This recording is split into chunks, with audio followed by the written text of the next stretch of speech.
Hasta ahora se pensaba que los dólmenes, esas grandes construcciones de piedra mágicas y solemnes de la antigüedad, fueron levantadas durante la Edad del Cobre. Hoy, gracias a los trabajos del dolmen de Alberite, descubriremos que en verdad fueron erigidos mucho antes, durante el Neolítico, unos 4.500 años antes de Cristo, cuando la humanidad todavía usaba hachas de piedra pulida como esta que tengo en mis manos. Bienvenidos a Arqueomanía.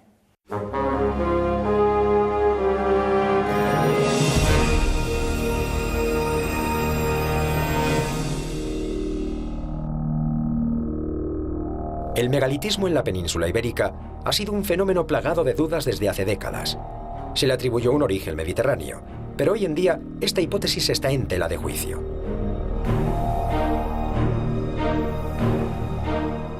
¿Fueron los constructores de megalitos un solo pueblo de origen atlántico?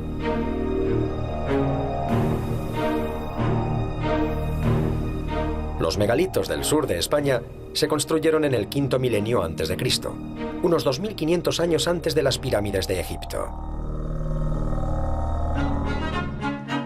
Hasta ahora, la historia nos decía que hace 6000 años, en la península ibérica, no se habían desarrollado sociedades complejas.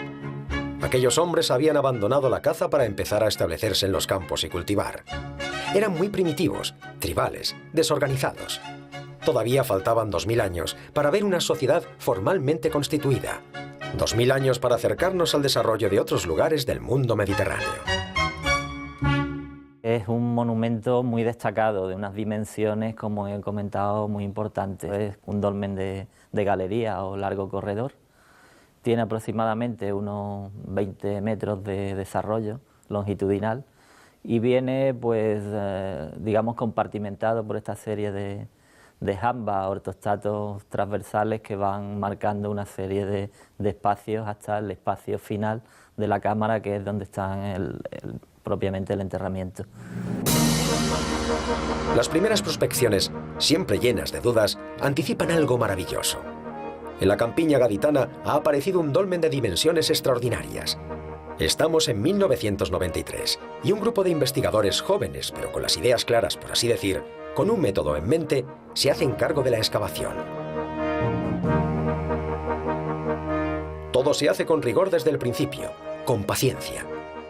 La excavación, la verdad, todo el equipo, que además fue un equipo bastante extenso, de aproximadamente unas 40 y tantas personas, lo recordamos con mucho cariño, pues fue la verdad, un plan casi heroico, y la verdad que con mucha ilusión en aquel momento, porque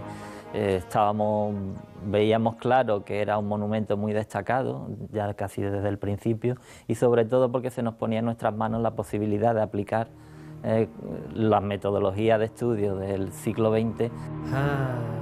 El lugar elegido para levantar el dolmen no es casual.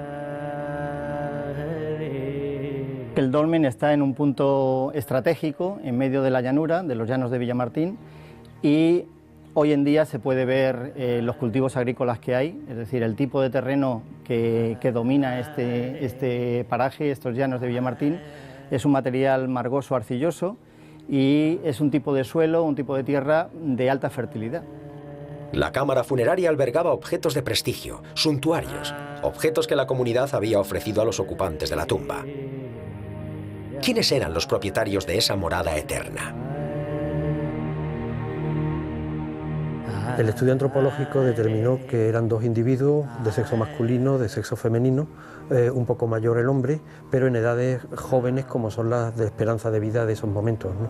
La mujer prácticamente no llegaba a 20 años y el hombre de una mediana edad, ¿no? Es decir, son datos habituales.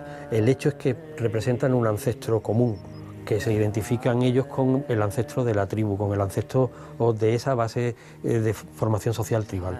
Pero esos individuos tienen objetos que son de prestigio y que genera al colectivo un gran esfuerzo, porque conseguir comprar o adquirir esos objetos en redes exteriores les debía de representar un gran esfuerzo a la comunidad. Por tanto, hay todo un trabajo de toda la base social. Ellos son los referentes, quizás todos trabajan todavía para ese referente tribal, pero ahí está el germen de esas desigualdades. Tras un primer análisis visual de las piezas funerarias, los investigadores sospechan de la procedencia de los objetos suntuarios aparecidos en la tumba.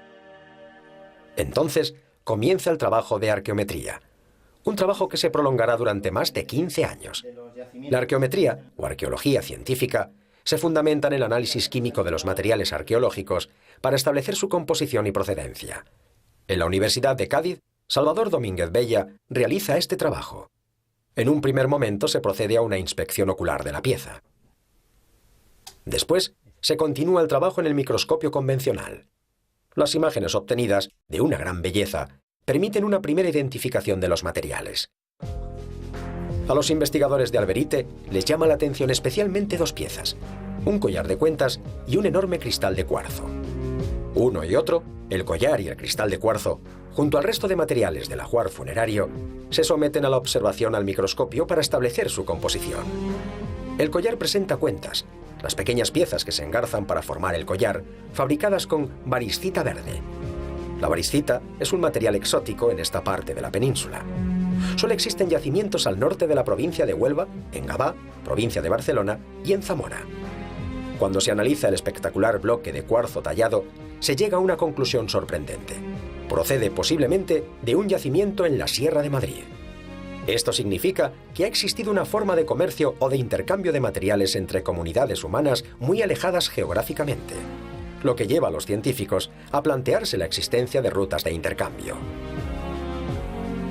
Estamos ante el nacimiento de una forma primitiva de organización social, casi en el origen de un Estado. A fin de cuentas, en todo Estado se establece un orden social y formas de recaudación sobre el trabajo y la propiedad.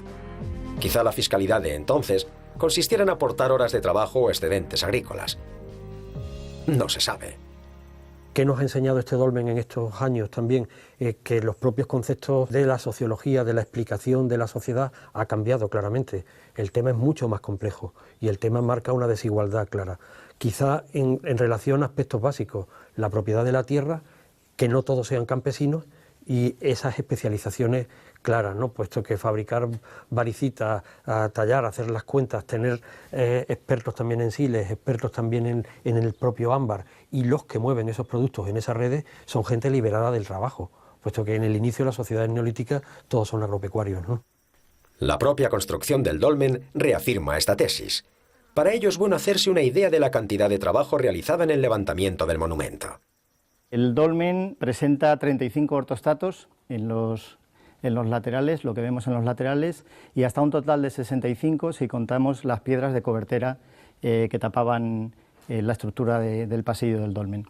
En su mayor parte pues, proceden de la zona del Rosalejo, las lomas del Rosalejo, que están hacia el este, los afloramientos geológicos, y que estarían aproximadamente a unos 3 kilómetros y medio del enclave de Alberite I. La edificación de estos megalitos, la tecnología empleada para construir estos gigantes de las llanuras, ha sido un enigma durante años. En el conjunto monumental de los dólmenes de Antequera han realizado un trabajo audiovisual de investigación que sintetiza las ideas manejadas por la comunidad científica durante los últimos años. Las conclusiones son claras. La mayor parte de los miembros de las sociedades neolíticas del sur trabajaban conjuntamente en la construcción de los megalitos, de los dólmenes. Había un trabajo especializado de cantería, de transporte de los enormes bloques de piedra, de talla y, por supuesto, había uno o varios arquitectos. Los bloques de piedra se tallaban y pintaban con motivos gráficos de significado complejo. Y el dato más sorprendente, la datación, la cronología científica del dolmenismo en la península. Los trabajos llevados a cabo en Alberite retrasan la aparición de los dólmenes en Iberia al V milenio a.C.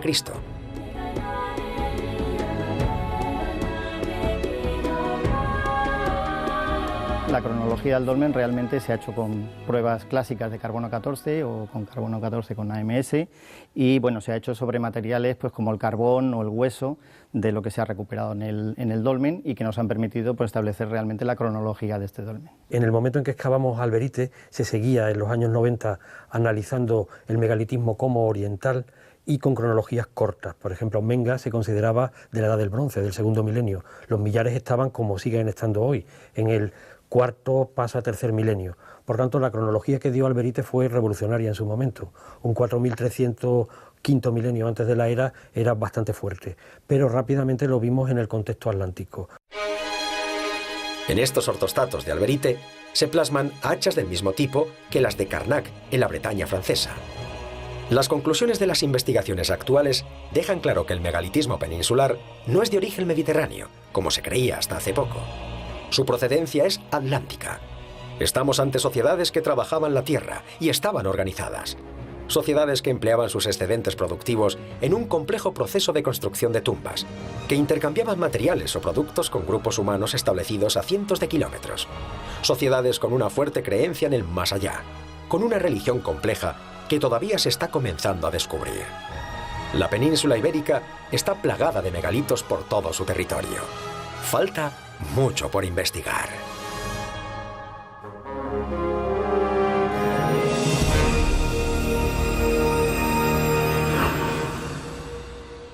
La arqueología es una especialidad científica que nos permite comprender a la sociedad humana desde sus orígenes más remotos. Y en la medida en que puede hacer eso, la arqueología, creo, es una herramienta muy importante para entender al ser humano y entender también la sociedad en la que vivimos. La arqueología es un vehículo muy gratificante y realmente muy apasionante para comprender mejor las complejidades de este mundo aparentemente caótico en el que vivimos. Pues ya que estamos en un conjunto megalítico tan especial como es Antequera, y dado mi especialización en este campo, sería pues realmente un desafío muy importante encontrar un enterramiento megalítico en unas condiciones pues bastante prístinas, bastante intacto, digamos, que nos permita hacer una investigación muy completa.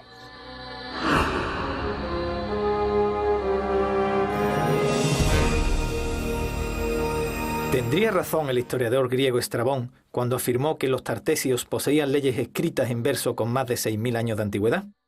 El análisis de los signos grabados sobre dos antiquísimas piezas megalíticas podría indicarnos que la escritura apareció en la península ibérica mucho antes de lo que pensábamos hasta ahora.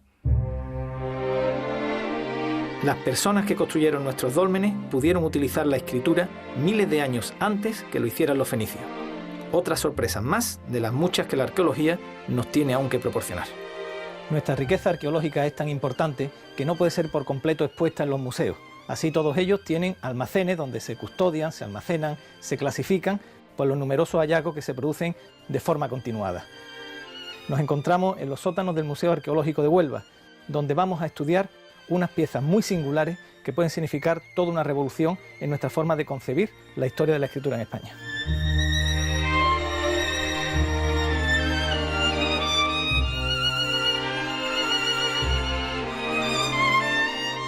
Nos encontramos en los sótanos del Museo Arqueológico de Huelva, delante de unas piezas excepcionales que Ana María Vázquez, profesora de Historia Antigua de la UNED, ha calificado como una de las más singulares y trascendentes de la historia de la arqueología española.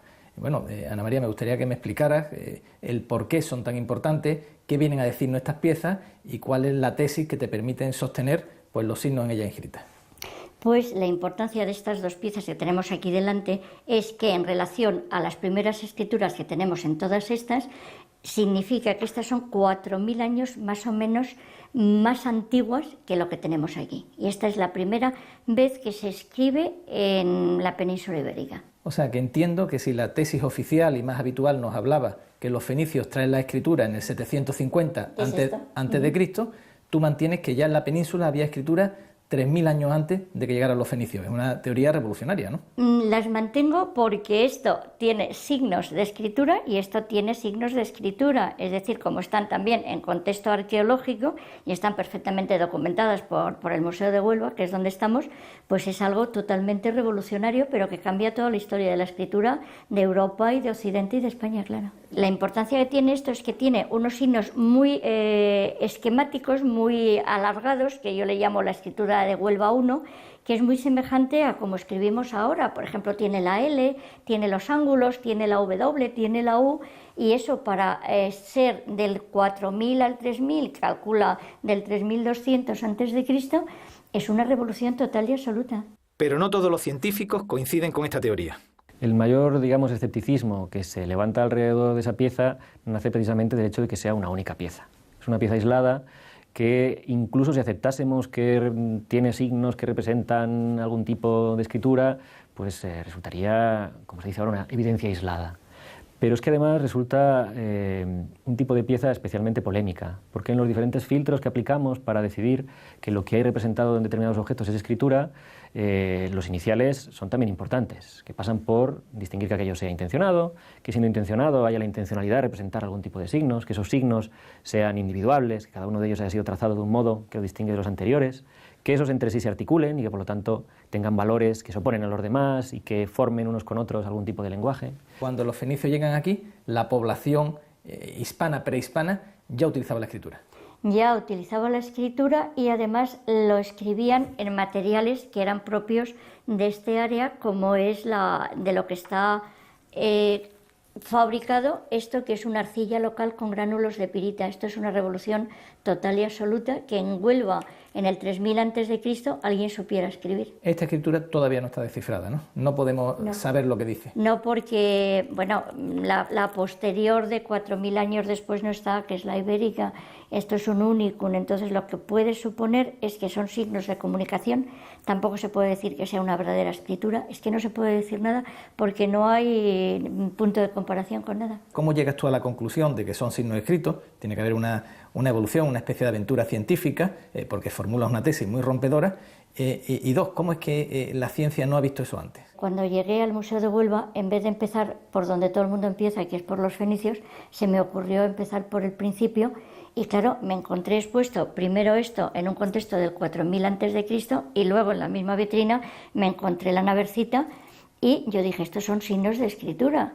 Entonces mi sorpresa fue que estuviera del cuarto al tercer milenio donde no tenía que estar ni yo tenía que mirar ahí. Y luego cuando descubre una cosa que no es normal, siempre te vas al especialista, en este caso era Enrique Martín, que era el conservador del museo, esperando que él me dijese que no. Pero él me dijo que sí.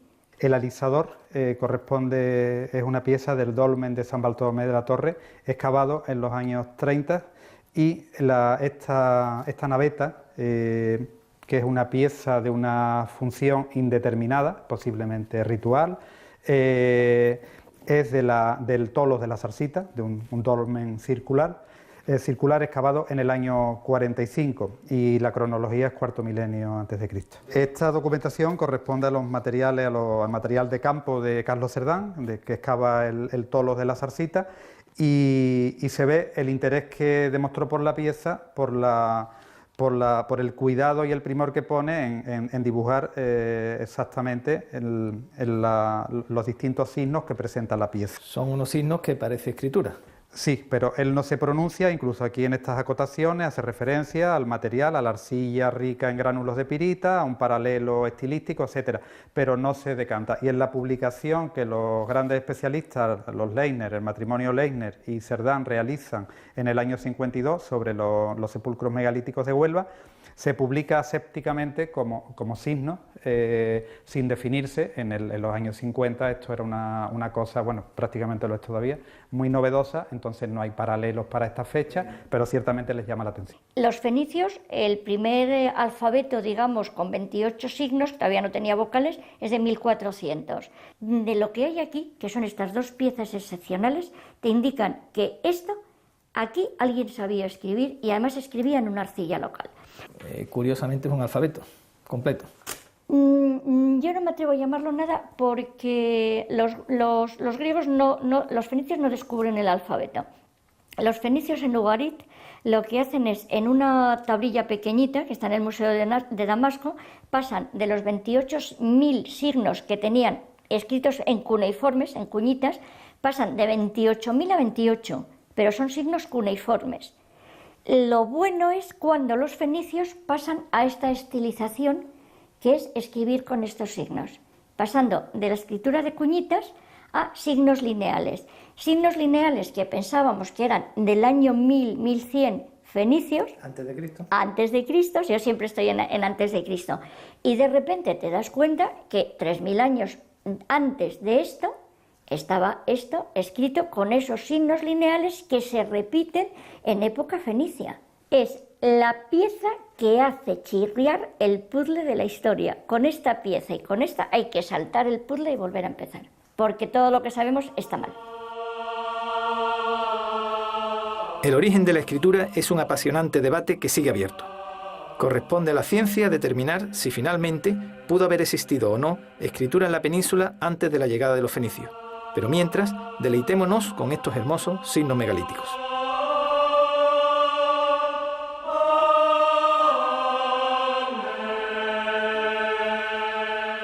Las costas españolas aún esconden infinidad de tesoros por descubrir. Finalizamos nuestro programa con la visita a Arcua, el Museo Nacional de Arqueología Subacuática de Cartagena.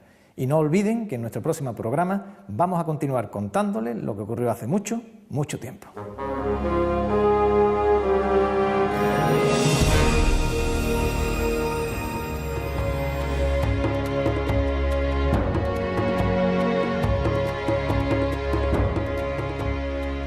Cartagena es probablemente uno de los puertos más antiguos del Mediterráneo. Es en realidad un puerto natural. Su importancia histórica es indudable. Allí se puede visitar el único centro de España dedicado a la arqueología subacuática, el Arcua. En el Mediterráneo solo existe una instalación similar, en Turquía. La navegación se lleva practicando miles de años. En los fondos marinos existe un enorme patrimonio arqueológico, mejor conservado que el que se puede encontrar en tierra firme. Este patrimonio es muy susceptible de ser expoliado. Habitualmente las piezas que reposan en los pecios marinos se encuentran completas, con pocos desperfectos, lo que aumenta su demanda en el mercado negro. El mar es un misterio. Sumergirse bajo sus aguas, toda una experiencia. La primera sensación que se tiene cuando uno bucea es que lo del mundo del silencio es una auténtica falacia. El fondo del mar está lleno de ruidos y de sonidos. Y en cuanto a arqueología, pues es entrar en contacto con objetos, con muestras de la historia que nadie ha tocado o ha visto antes desde el momento de su hundimiento, que en ocasiones puede ser hace muchísimos siglos. Se pueden encontrar sorpresas inesperadas. No me esperara de ninguna de las maneras un mosaico romano, un trozo de un mosaico romano en un barco del siglo XIV. Claro, la primera incógnita es qué hace un trozo de mosaico romano en un barco del siglo XIV. Bueno, forma parte del lastre de la embarcación. En el Arcua de Cartagena se propone al visitante un paseo por la historia de la navegación. Fenicios, griegos y romanos comparten una enorme sala, junto a otras piezas más recientes. Se pueden contemplar piezas rescatadas del mar como lingotes de bronce, ánforas, viejas anclas y objetos religiosos únicos como esta mano de reminiscencias herméticas.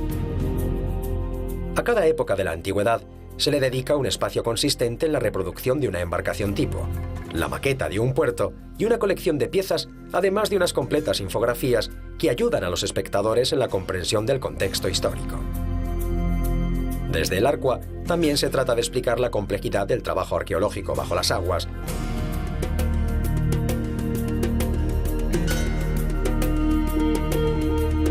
y los difíciles procesos de consolidación y restauración de las piezas. La joya del museo es un barco, aproximadamente de época fenicia, que se expone en una gran vitrina. Es el Mazarrón I, el barco más antiguo que se conserva en España. En el nivel inferior de la sala se pueden ver algunos materiales obtenidos en este pecio, que costó 10 años consolidar. La réplica del pecio Mazarrón II, una copia exacta de otro barco fenicio hundido en la cercana Mazarrón, muestra a los visitantes su estado actual. Una infografía nos muestra el aspecto real de la embarcación y unos audiovisuales nos conducen por su proceso de excavación. El pecio se ha protegido con un sarcófago para evitar su expolio. Quizá en un futuro próximo puedan organizarse visitas al Mazarrón II desde el Arcua de Cartagena.